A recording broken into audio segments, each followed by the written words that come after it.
Top 10 Action Fantasy Manga or Manhwa with 100 plus chapters. Welcome back to you all in our new video, and where I am back with my top 10 Action Fantasy Manga or Manhwa with 100 plus chapters.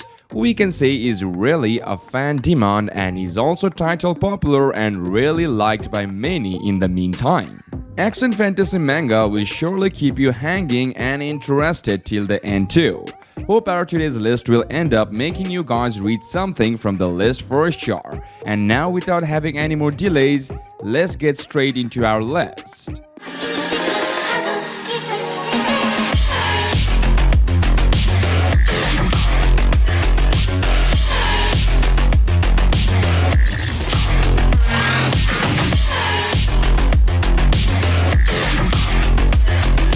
Starting off with our number 10. Emperor Ling Tian. This one specially for the one who loves reincarnated stuff, because here our MC who was the master of the Divine Emperor, Lia Jianchen, gets reincarnated in the body of a mortal where even the Divine Emperor was taught by him and was willing to serve him just to get few words from him. Not only that, but also get the goddess of beauty was willing to do anything just to be with him. I mean, yeah, anything. Everyone in the heavens respected his orders. He was just an incredible one in all 8 divine realms. You have read a similar story to this many times. Nothing really new. It's on the better side of these kinds of stories. Not top tier, but not a struggle with annoying characters everywhere. MC kills regularly so that we don't see the same few annoying people bothering him constantly. Gets revenge even on the ex-fiancé who betrays him, and is pretty fast-paced, not spending dozens of chapters cultivating, just time skip those and tell us how long he was doing it for. Treats people who admit their faults and keep promises fairly, and usually kills those who go against their word. MC seems to be in the same kill-heavy style as early Chen Fan from Rebirth of the Urban Immortal Cultivator, except in actual normal martial arts style world and not modern. Art is closer to a Crips or higher-end style of martial P. I enjoyed it. And the character designs, especially the woman's, seems completely fine, but it's not great. Just average or a little above depending on your taste. Chapters are on the shorter side, or at least it felt that way binge reading them, and you can pound out the 90 chapters in a couple of hours if you enjoy it. Number 9. Our MC, Haruka, is just your average high school loner, minding his own business and keeping to himself as he makes it through his high school career, until one day he gets sent to another world alongside the rest of his class. Before he knows it, he is face to face with the god of his new world, who presents him with a list of cheat skills to choose from, but there is a catch. It's first come, first served, and his classmates have already beaten him to the punch. Haruka has to make do with what he can get as he navigates his way through his brave new world, all while flying solo. I couldn't stop laughing during their exchange. The writing in Lunar life in another world is absolutely its strongest selling point. Whenever there are other characters in the scene, or heck even when there aren't, it's comedy gold. Even with multiple characters of Haruka being on his own, it's a laugh riot since he talks to himself a lot and his running commentary, along with the under his breath comments when others are around, are hilarious and seem totally natural, never forced. If you are a fan of Konosuba and Kazuma's stick, you will have a good idea of what you are in here for. Haruka is just as skilled as Kazuma, plus he too breaks the fourth wall without skipping a beat. I was extra amused when the manga panels even started taking on certain shapes to punctuate his conversation with the bimbos over multiple pages. Overall, Lunar Life in Another World may seem like just another isekai series, but based on this first volume, it definitely should be high on the list of ones you will want to check out. The biggest highlights for me were the story's comedic timing, tight writing, and having its loner protagonist exist in his new world without a party. Usually the main guy is a hero and makes new friends, but that ain't happening unless Haruka can learn some new skills. Things are gonna be interesting in the next volume, that's for sure. Moving on to number 8. Mirim Login. After when large numbers of monsters come out the gate, which is the boundary of the world. After many sacrifices, people won the fight against monsters through their awakening. Jin Taekyong is alive as an F-class hunter, which is the lowest level. After Jin has a hard time, he gets an old capsule. When he goes into the capsule, that is the martial hero's world. And the game system gives him special abilities. He starts growing up to become the best martial hero. An enjoyable read. MC is hardworking with street smarts. I like how he usually riles his enemies with his mouth and then beats them up with his skills. Not all the fights are kind where he wins, and there are chapters where he literally gets beaten with an inch of his life in training. Honestly, I love it. I do wish there was more IRL progression compared to Mirim progression, but considering MC is still developing, it will come in the future. Simply saying, it's an interesting mix between solo leveling and a cultivation manhwa, and it makes it unique. The MC is a clueless bastard on an extent that is more human-like than any other MC in those two types of manhwa. Clearly, worth my time reading this. Making yourself own opinion, but I think it is really good. Number 7. Reverse Villain. Jung-woo is stuck in a reincarnation cycle along with his nemesis, Shin Ryong. Ever since he was little, he had a dream. He wanted to become strong enough to conquer Mirim. However, things don't always go the way he planned. Shin Ryong defeated him on every occasion. At this point, Ha Jung-woo had been reincarnated 5 times and was defeated yet again. When he is reincarnated for the 6th time, he is born into the modern world. Being born into a new world changes Jung-woo's goal, as Mirim is gone. Yet he continues training in order to defeat Shin Ryong. Ultimately, he prioritizes the goal of becoming stronger to defeat Shin Ryong, while a normal person. Personally speaking, the plot is interesting enough. I really like learning about what happened in Jung-woo's past lives.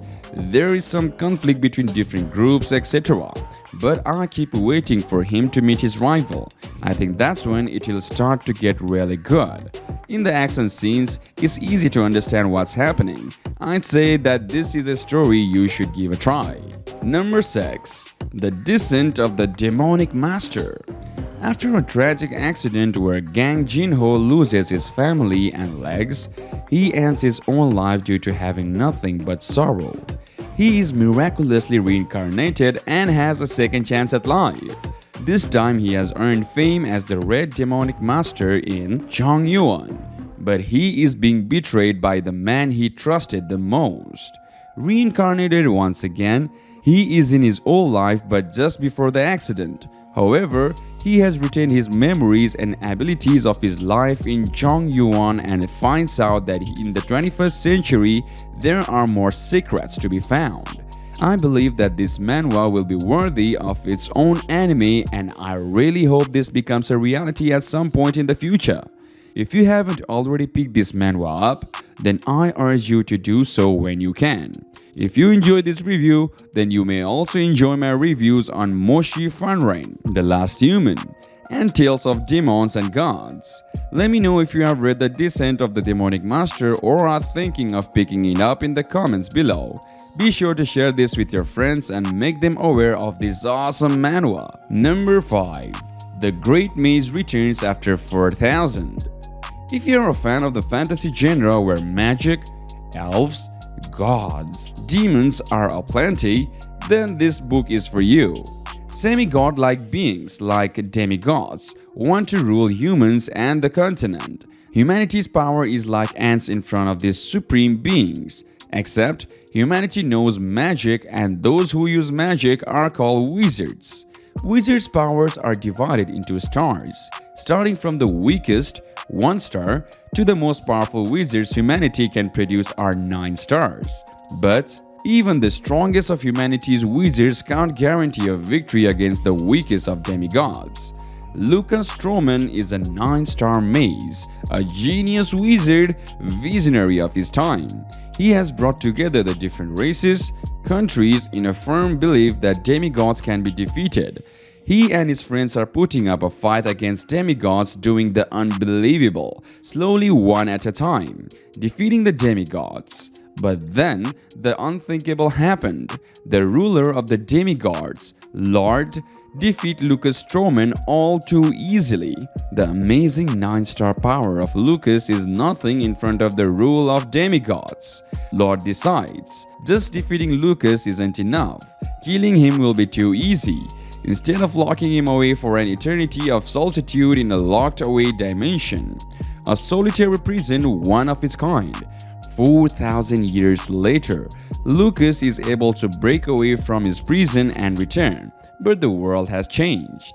But he still seeks revenge. He has lost everything, and the journey to gain them all begins in the modern world.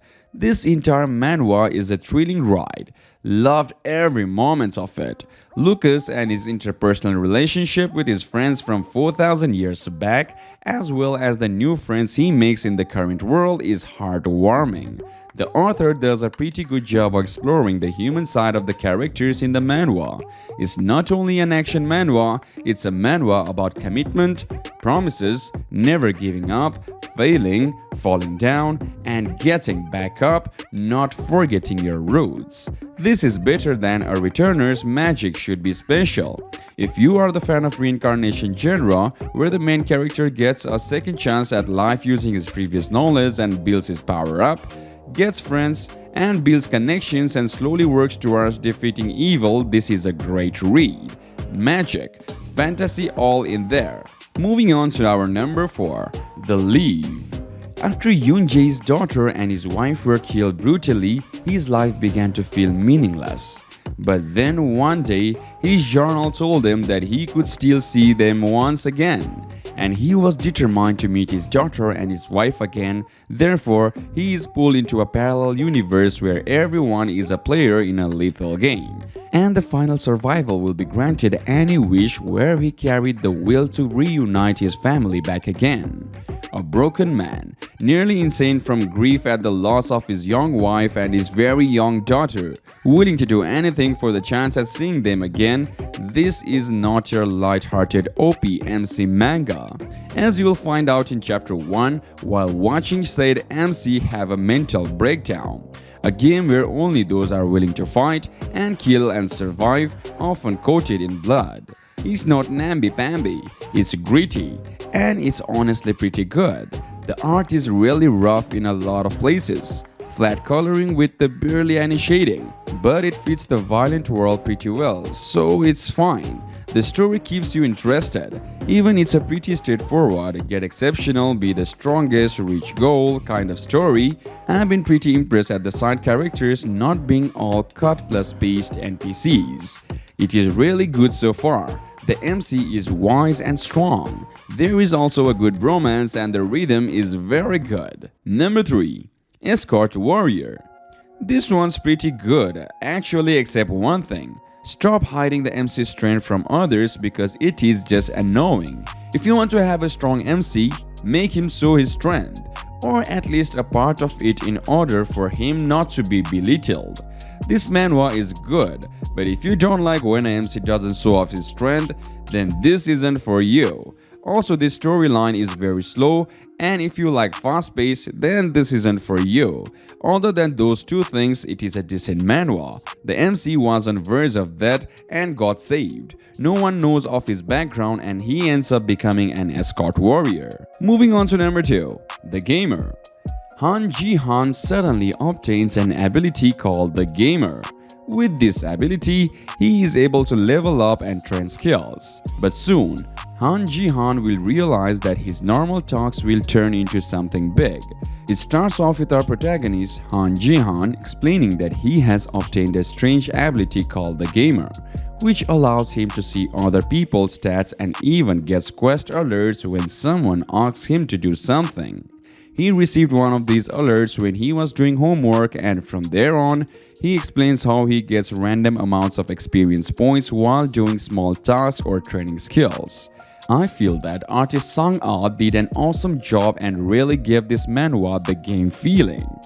The color palettes used are awesome, and I really like the facial expression and character changes that happen during specific scenes. It makes the manhwa fun and enjoyable to read.